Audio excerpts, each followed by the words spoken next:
మేడారంలో రేపు అమ్మవార్ల దర్శనాలు బంద్ చేస్తున్నామన్నారు పూజారులు. గోవిందరాజు, పగిడిద్దరాజుల గద్దెల ప్రతిష్టాపన కార్యక్రమం జరగనుంది. దీంతో ఈ నిర్ణయం తీసుకున్నట్లు తెలిపారు. ఆదివాసీ పూజా వ్యవహారాలు ఉండడంతో భక్తులకు దర్శనాలు ఉండవని చెప్పారు.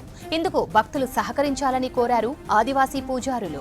ప్రతి బుధవారం సమ్మక్క సారలమ్మ దర్శనానికి భక్తులు పెద్ద సంఖ్యలో తరలి వస్తారు.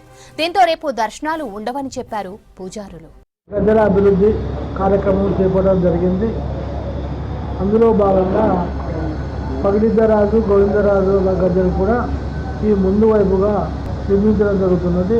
దాని ప్రకారంగా బుధవారం రోజున పూజా కార్యక్రమాలు, గోవిందరాజులు, పగిడిద్దరాజుల పూజా కార్యక్రమాలు జరుగుతాయి కనుక భక్తులకు విజ్ఞప్తి చేయడం ఏమనగా రేపు బుధవారం రోజున ఉదయం 9 గంటల నుండి 2 గంటల వరకు ఎవరు కూడా దర్శనానికి రాకూడదని మనవి చేస్తున్నాం. పత్రికాముఖంగా తెలియపరుస్తున్నాము. వచ్చి ఇబ్బంది పడకూడదని భక్తులకు. గురువారం ఉదయం నుండి మళ్ళా పునః దర్శనము జరుగుతుంది.